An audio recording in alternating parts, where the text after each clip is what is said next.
الحمد لله نحمده ونستعينه ونستغفره ونؤمن به ونتوكل عليه ونعوذ بالله من شرور أنفسنا ومن سيئات أعمالنا من يهده الله فلا مضل له ومن يضلله فلا هادي له وأشهد أن لا إله إلا الله وحده لا شريك له وأشهد أن سيدنا ومولانا محمدا عبده ورسوله أما بعد فأعوذ بالله من الشيطان الرجيم بسم الله الرحمن الرحيم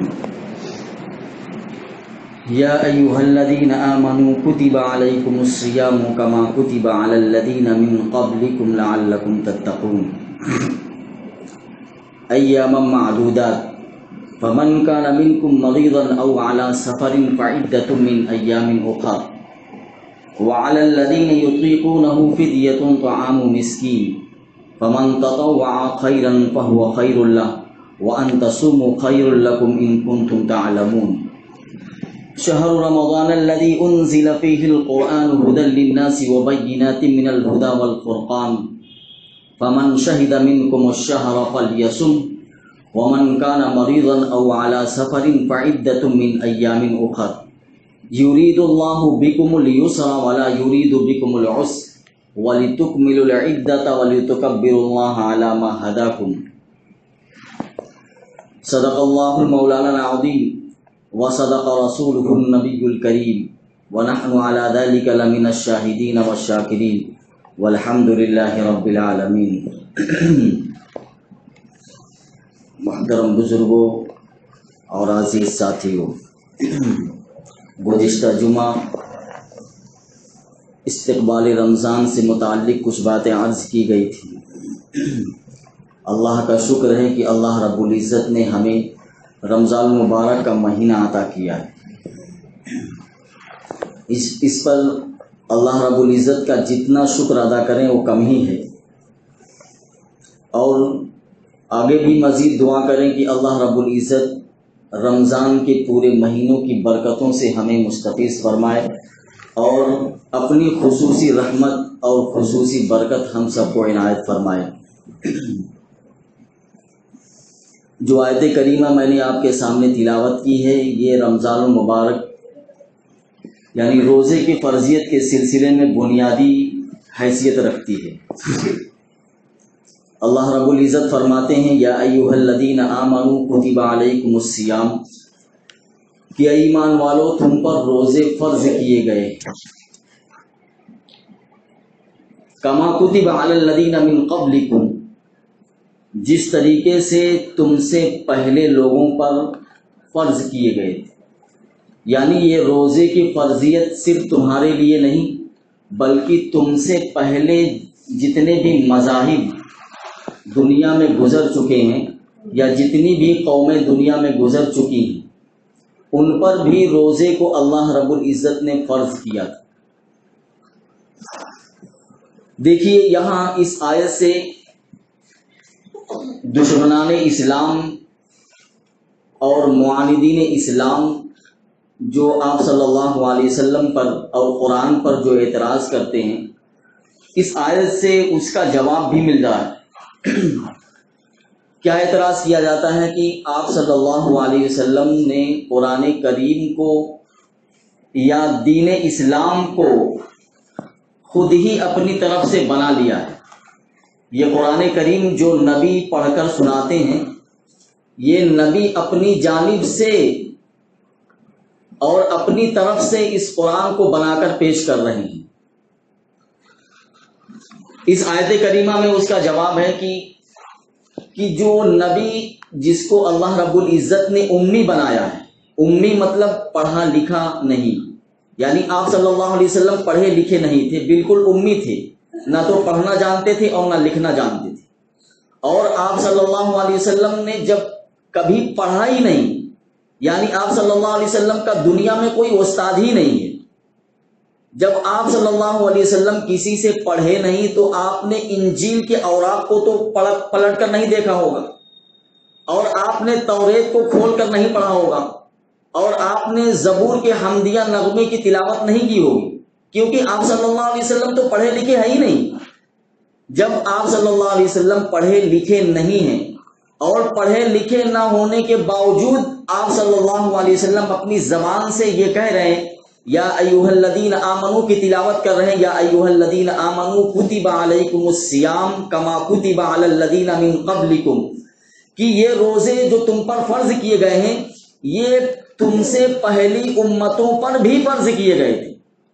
تو ظاہر سی بات ہے آپ نے کبھی تاریخ کا مطالعہ نہیں کیا، بغیر تاریخ کے مطالعہ کیے ہوئے آپ یہ بات کیسے کہہ رہے ہیں کہ تم سے پہلی امتوں پر بھی یہ روزے فرض تھے؟ لہٰذا یہ بات معلوم ہو گئی کہ آپ صلی اللہ علیہ وسلم جو بات کہہ رہے ہیں وہ اپنی طرف سے نہیں، کیونکہ آپ صلی اللہ علیہ وسلم تو پڑھے لکھے ہے نہیں، بلکہ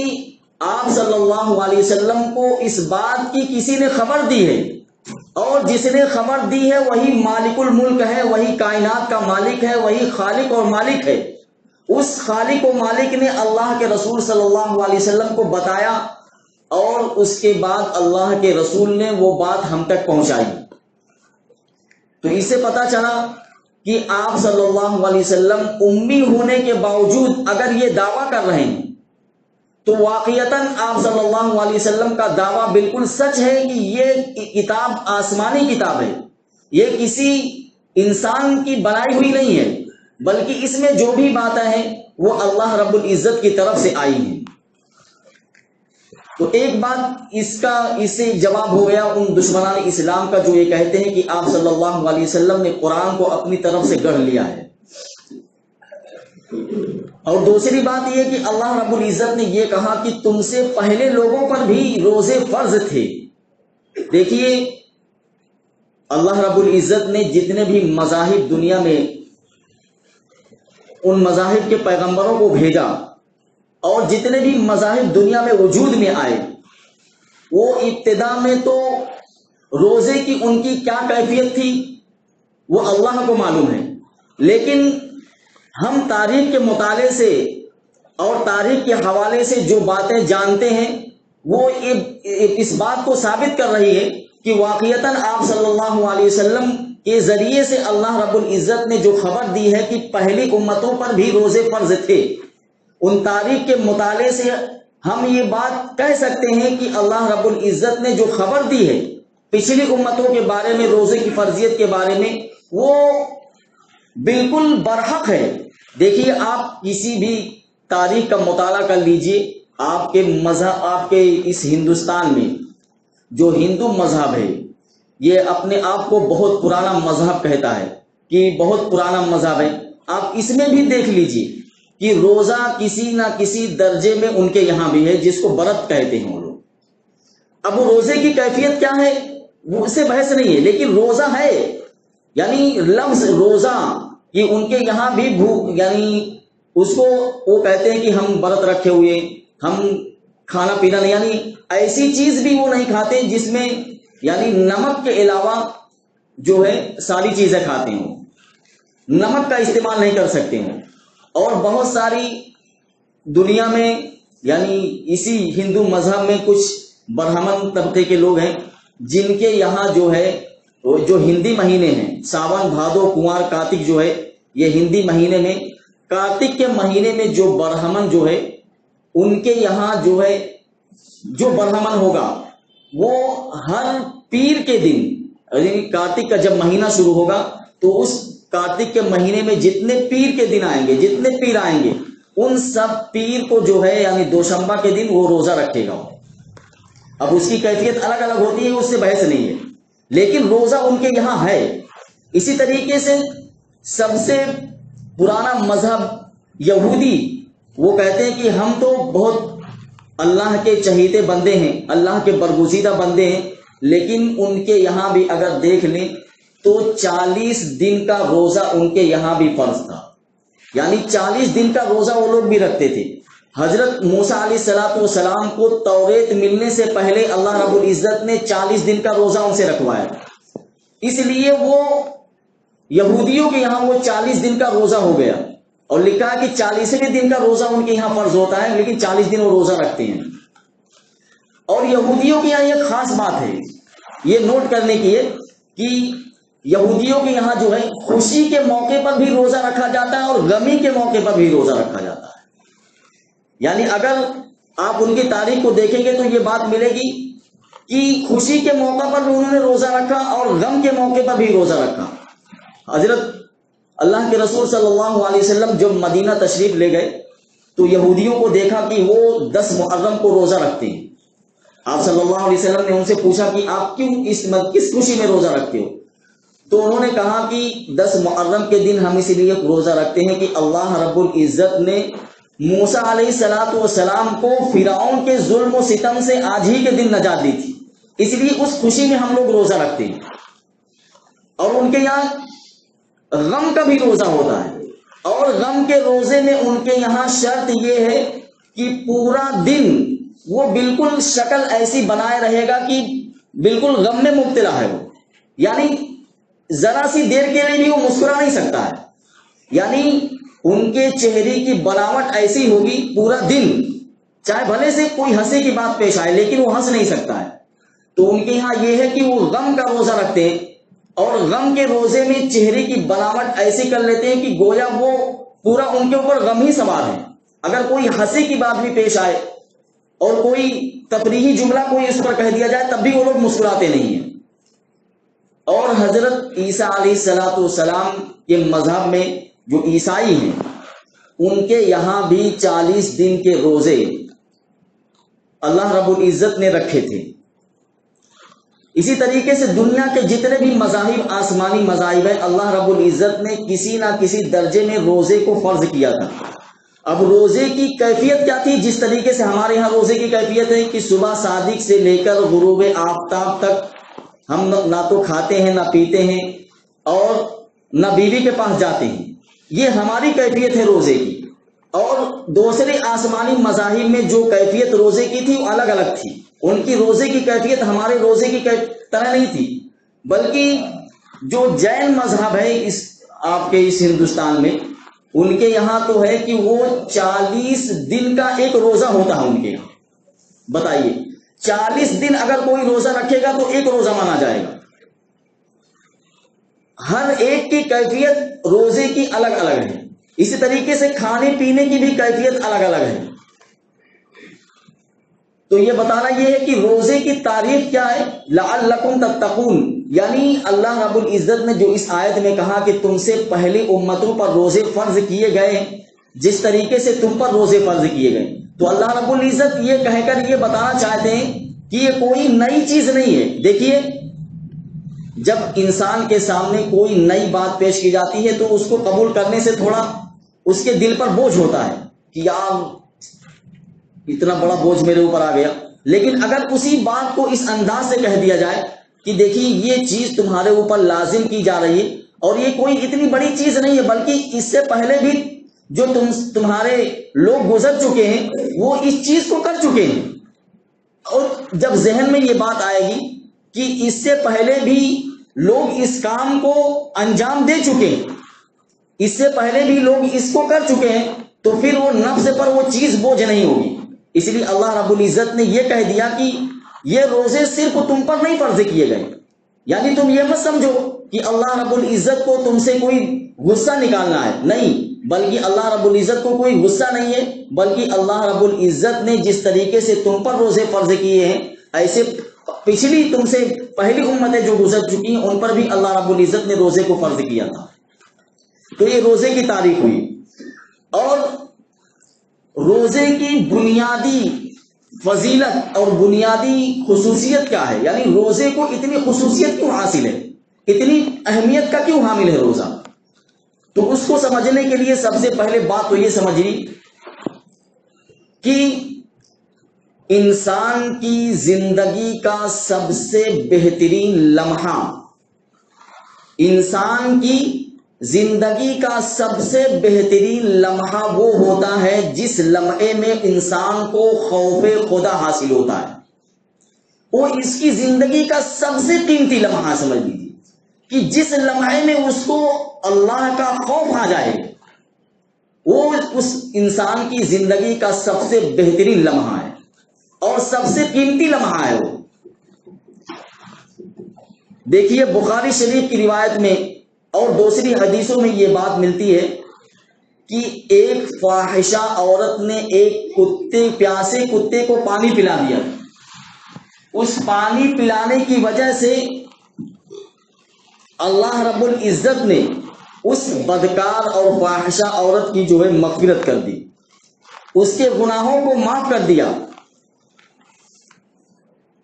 ظاہر سی بات ہے کہ وہ زندگی بھر اس نے بدکاری کی، فاحشہ عورت تھی، لیکن جس وقت اس نے اس کتے کو، پیاسے کتے کو پانی پلایا تو اس کے دل میں ایک لمحے کے لیے اللہ کا خوف پیدا ہوا. کیا خوف پیدا ہوا؟ کہ یہ بھی اللہ کی مخلوق ہے، پیاس سے تڑپ رہی ہے، میں اس کو پانی پلا دیتی ہوں. ایک لمحے کے خوف نے اللہ رب العزت، یعنی اللہ رب العزت کا خوف اس کے دل میں ایک لمحے کے لیے پیدا ہوا. اب ایک لمحے کے لیے جب اللہ کا خوف دل میں پیدا ہوا تو اس ایک لمحے کے خوف نے اس فاحشہ عورت کے پوری زندگی کے گناہ کو ڈیلیٹ کر دیا. نامہ اعمال سے اللہ رب العزت نے بالکل صاف کر دیا اس، اور اس فاحشہ عورت کی اللہ رب العزت نے مغفرت کر دی، بخشش کر دی. اب روزے کے بارے میں آپ دیکھ لیجئے کہ روزہ جو ہے یہ پورا، یعنی صبح صادق سے لے کر غروب آفتاب تک پورا وقت جو ہے، پورا لمحہ جو ہے، یہ پورا کا پورا لمحہ اللہ کے خوف میں گزر رہا ہے. کیسے؟ مجھ کو بہت پیاس لگی ہوئی، بہت پیاس لگی ہوئی، اور میں وضو کرنے کے لیے گیا، منہ میں کلی کے لیے پانی ڈالا، کوئی مجھے دیکھ نہیں رہا ہے، اور کوئی راڈار بھی یہاں لگا ہوا نہیں ہے کہ جو اس کو ناپ لے گا کہ ہاں میں نے کلی کرتے ہوئے پانی پی لیا. لیکن میں منہ کے اندر پانی لے جا رہا ہوں کلی کرنے کے لیے، اور اس کو حلق سے نیچے نہیں اتار رہا ہوں. کیوں؟ کیونکہ مجھے معلوم ہے کہ اگرچہ کوئی راڈار یا کوئی دیکھنے والا نہیں ہے، لیکن اللہ رب العزت کی ذات تو مجھے دیکھ رہی ہے. میں کمرے میں بیٹھا ہوا ہوں، تنہا ہوں، فریج کے اندر ٹھنڈی ٹھنڈی بوتل رکھی ہوئی ہے، اور گرمی کا موسم ہے، اور فریج کے بوتل سے جو ہے ہلکی ہلکی ٹھنڈک کی وجہ سے پانی کی بوندیں بھی ٹپک رہی ہیں. بہت خوبصورت منظر لگ رہا ہے. اس بوتل کو دیکھ کر ایک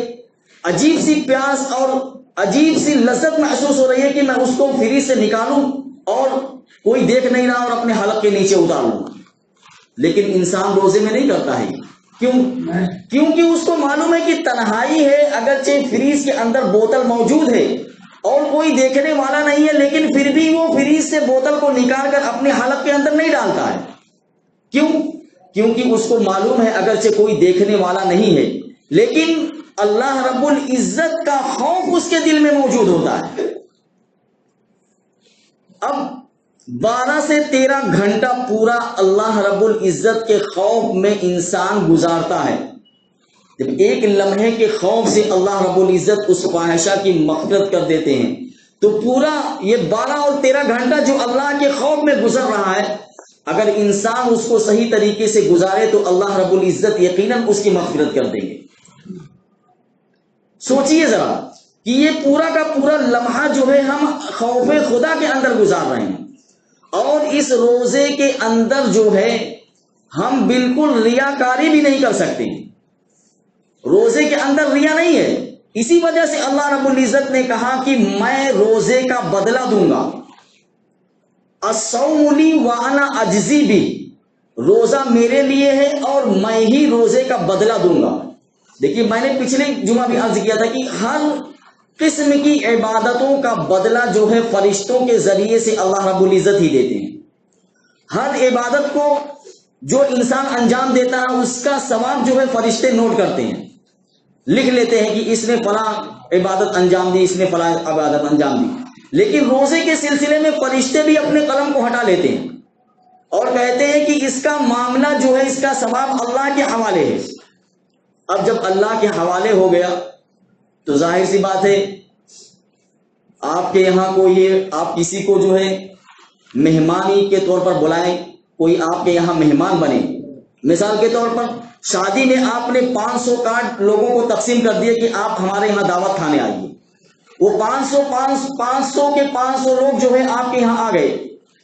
اور آپ نے ان کے لیے دعوت کا انتظام کیا، لیکن انہی 500 میں سے کچھ لوگ ایسے ہوں گے جو وی آئی پی قسم کے ہوں گے،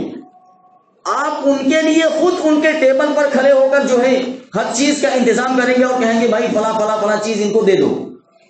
ایسے ہی اللہ رب العزت ہر قسم کی عبادت کا بدلہ تو اللہ ہی دیتے ہیں، لیکن وی آئی پی قسم کا خاص بدلہ جو ہے اللہ رب العزت روزے دار کو عطا کرتا ہے۔ جس طریقے سے آپ نے 500 میں سے کچھ لوگوں کو ٹیبل پر کھڑے ہو کر یعنی کھانے کا انتظام کیا، اور جو کچھ بھی کرنا تھا آپ نے خود اپنے ہاتھوں سے اس کا انتظام کیا، ایسے اللہ رب العزت روزے دار کو روزہ رکھنے کی وجہ سے خصوصی ثواب اور خصوصی انعام اللہ رب العزت اس کو عطا کرے گا۔ تو روزے کے اندر ریا نہیں ہے، اس وجہ سے اللہ رب العزت نے کہا الصوم لی وانا۔ ریا کیسے؟ بھائی آپ دکھلانے کے لیے نماز پڑھ سکتے ہیں، آپ دکھلانے کے لیے زکوٰۃ دے سکتے ہیں، آپ دکھانے کے لیے حج کر سکتے ہیں، یعنی عبادت ایسی جو لوگوں کو دکھایا جا سکے۔ لیکن روزہ ایک ایسی عبادت ہے کہ جس میں ریاکاری نہیں ہے۔ آپ نے پانی پی لیا، کسی کو پتہ نہیں چلا، آپ گھر میں یا ہوٹل میں بیٹھ کر چپکے سے کھانا کھا لیے، کسی کو نہیں پتہ چلا، کوئی دیکھ نہیں رہا آپ کو، چپکے سے ہی اس کو کر لیا اور لوگوں کے سامنے منہ بنا کے آ گئے کہ ہم روزے دار ہیں، کسی کو پتہ نہیں چلے گا کہ یہ روزہ ہے کہ نہیں روزہ ہے۔ اس لیے اللہ رب العزت نے کہا کہ روزہ میرے لیے ہے اور میں ہی روزے کا بدلہ دوں گا، اس لیے رمضان المبارک کے روزے کا خصوصی اہتمام کریں، اور روزے کا ہی نہیں رمضان المبارک کا بھی ادب و احترام کریں۔ یہ اس مہینہ جو ہے نا، اگر کوئی روزہ نہیں رکھ رہا ہے تو اس کا مطلب یہ نہیں کہ وہ اس مہینے کا احترام بھی وہ ختم کر دے، نہیں، اس مہینے کا احترام بھی اس کے لیے لازم اور ضروری ہے۔ میں نے ایک واقعہ جو فجر کی نماز میں مجوسی کا بیان کیا تھا کہ ایک مجوسی جو ہے اس کا لڑکا رمضان المبارک کے مہینے میں اس نے مسلمانوں کے مقدس مہینے میں جو ہے کھلے عام کھانا پینا شروع کر دیا۔ اس کھانے پینے کی وجہ سے اس مجوسی نے اپنے بیٹے کو ڈانٹا اور کہا کم بخت، یہ مسلمانوں کا مقدس مہینہ ہے، یہ مسلمانوں کا بابرکت مہینہ ہے، یہ احترام والا مہینہ ہے، اور تو اس مہینے میں کھلم کھلا لوگوں کے سامنے کھانا کھا رہا ہے، اور مسلمان جو ہے صبح سے لے کر شام تک بھوکے پیاسے رہتے ہیں۔ خیر بات آئی گئی ہو گئی، اس مجوسی کا انتقال ہو گیا۔ مجوسی یعنی آگ کی پرستش کرنے والا، اس مجوسی کا انتقال ہو گیا، تو اس مجوسی کے بازو میں پڑوسی میں جو ہے ایک بزرگ رہتے تھے، انہوں نے اس مجوسی کو خواب میں دیکھا کہ وہ تو جنت کے مزے لے رہا ہے، وہ تو جنت کے بالا خانوں میں ہے، جنت کی نعمتوں سے لطف اندوز ہو رہا ہے، اور جنت کی طرح طرح کی نعمتیں اس کو حاصل ہیں۔ بہت تعجب کرنے لگے کہ یہ تو مجوسی ہے، کافر ہے، پھر یہ جنت میں کیسے پہنچ گیا؟ کیونکہ اللہ رب العزت نے جنت کو کافر پر بالکل حرام کر دیا ہے۔ کافر جنت میں بالکل جا ہی نہیں سکتا ہے، ایمان والوں کے لیے جنت کو اللہ رب العزت نے بنایا ہے، اور ایمان والوں میں سے جو گنہگار ہیں وہ بھی اللہ رب العزت ان کو جنت میں داخل کرے گا، لیکن پہلے گناہوں کی سزا بھگتنے کے بعد، گناہوں کی سزا جب اس کو مل جائے گی تب اس کے بعد اللہ رب العزت اس کو جنت میں داخل کرے گا۔ کیوں؟ کیونکہ جنت ایک ایسی جگہ ہے کہ جو گناہ کے ساتھ کسی بھی بندے کو اپنے اندر قبول کرنے کی صلاحیت نہیں رکھتی ہے۔ جنت گناہ کے ساتھ کسی بھی بندے کو اپنے اندر قبول نہیں کر سکتی ہے، اس لیے پہلے گناہوں کی سزا وہ ایمان والا بھگتے گا، اس کے بعد جا کر اللہ رب العزت اس کو گناہوں سے پاک کر کے، گناہوں کی نحوست کو ختم کر کے اس کو اللہ رب العزت جنت میں ڈالے گا۔ تو مجوسی نے مجوسی کو دیکھا کہ جنت کے بالا خانوں میں جنت کی نعمتوں سے لطف اندوز ہو رہا ہے، کہا کہ کیا بات ہے کہ تم تو مجوسی تھے اور میں تم کو جنت میں دیکھ رہا ہوں۔ تو اس مجوسی نے کہا کہ بات دراصل یہ ہے کہ ایک مرتبہ جو ہے مسلمانوں کے رمضان المبارک کے مہینے میں نے اپنے بیٹے کو اس کے کھانے کی وجہ سے ڈانٹ دیا تھا، یعنی اس کو ڈانٹ پلائی تھی میں نے، اور اللہ رب العزت کو میرا یہ عمل اتنا پسند آ گیا کہ اللہ رب العزت نے مرنے سے پہلے مجھ کو ایمان کی دولت سے نواز دیا. یعنی مرتے وقت مجھ کو اللہ رب العزت نے کلمے کی توفیق دے دی، اور میں گویا میری موت جو ہے، آپ یہ دیکھ رہے ہیں کہ میں مجوسی تھا، نہیں، بلکہ میری موت جو آئی ہے وہ اسلام پر آئی ہے، اور اسلام پر آنے کی وجہ سے اللہ رب العزت نے مجھ کو جنت میں داخل کیا ہے. تو دیکھیے، صرف احترام کی وجہ سے ایک مجوسی کافر کو اللہ رب العزت ایمان کی دولت سے مالا مال کر دیتے ہیں، صرف احترام کیا اس نے. جو حقیقی معنی میں روزے رکھے گا، اس کے جو حقیقی معنی میں احترام کرے گا، بتائیے اس کا اللہ رب العزت کیا اجر دیں گے اس کو، اور کیا ملے گا اس کو. اور جو اس کی بے احترامی کرے گا، اس مقدس مہینے کی بے احترامی کرے گا، اس کی کیا سزا ہوگی آپ خود ہی سوچ لیں. اس لیے اس مقدس مہینے کا احترام بھی بہت ضروری ہے. کوئی روزہ نہیں رکھتا، بہت سارے جن کو روزہ نہیں رکھنا وہ رمضان مبارک کے مہینے میں بھی روزہ نہیں رکھتے، آپ ان سے کتنا بھی کہہ لیجیے، لیکن اس کا مطلب یہ نہیں ہے کہ لوگوں کے سامنے کھلے عام کھائے پیے، روزے دار کے سامنے کھائے پیے، نہیں، بلکہ اس مقدس مہینے کا احترام بالکل ضروری ہے. اگر روزہ نہیں رکھ رہا ہے وہ اس کی سزا اللہ رب العزت اس کو دے گا، لیکن کم سے کم اس مبارک مہینے کا احترام دوسرے روزے داروں کے لیے، دوسرے روزے داروں کے حق میں کم سے کم یہ رکھے کہ ہم کسی کے سامنے کھائے اور نہ پیے.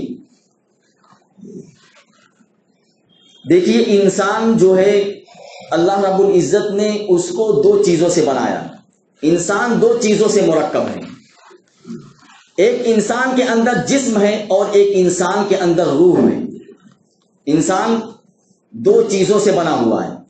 یہ جسم جو ہے نا، یہ مٹی سے بنا ہوا ہے، اور اس جسم کے اندر ایک روح اللہ رب العزت نے ڈالی ہے. وَنَفَخْتُ فِيهِ مِن رُوحِي،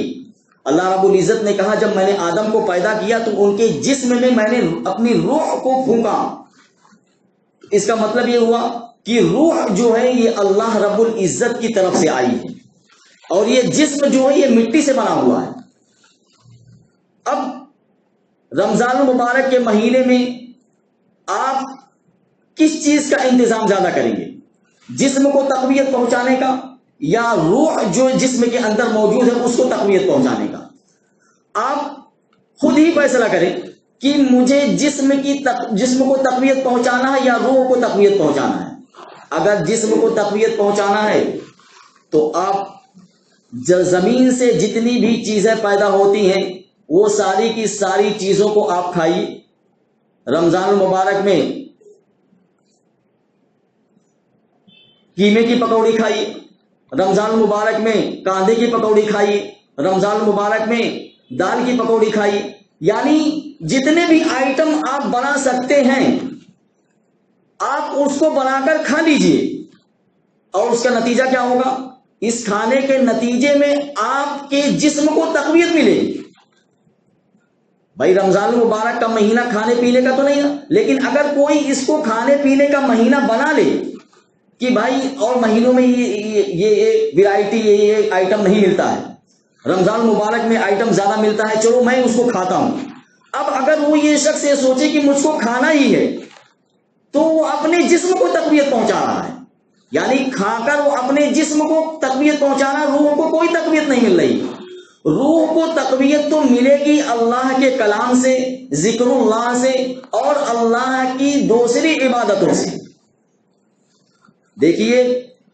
رمضان میں جو عبادت مقصود ہے نا، وہ عبادت ایسی ہو جو بے عینی عبادت ہو، یعنی مقصود بھی ذات عبادت ہو، کسی دوسرے کے توسط سے اس کے اندر عبادت کا معنی نہ پیدا ہو. جیسے تجارت ہے تو تجارت یہ کوئی عبادت نہیں ہے، لیکن اگر آپ نے اس میں نیت یہ کر لی کہ میں حلال کے لیے، حلال کمائی کے لیے، اپنی بیوی بچوں کے پیٹ بھرنے کے لیے، اسی طریقے سے مسلمانوں کے معاشرے کو، یعنی مالی جو معاشرہ ہے اس معاشرے کو جو میں مضبوط بنانے کے لیے میں یہ تجارت کر رہا ہوں، تو اب یہ تجارت عبادت بن جائے گی آپ. لیکن عبادت نہیں تھی، لیکن نیت کی وجہ سے، یعنی یہ ایک توسط سے، ایک واسطے سے جو عبادت بنی ہے. رمضان میں یہ عبادت مقصود نہیں ہے، رمضان میں وہ عبادت مقصود ہے جس کے اندر عبادت کا معنی ہی پایا جاتا ہو، جیسے قرآن کی تلاوت ہے، نفل نماز ہے، ذکر ہے، اور دیگر عبادتیں جو آپ انجام دیتے ہیں، صدقہ خیرات ہے، یہ عبادت اللہ رب العزت کو مقصود ہے اس مبارک مہینے میں۔ اس عبادت کے ذریعے سے ہم اپنی روح کو جو ہے تقویت پہنچا سکتے ہیں۔ جب ہم یہ عبادتوں کو انجام دیں گے تو جو ملکوتی کیفیت انسان کے اندر موجود ہے جس کو روح کہتے ہیں،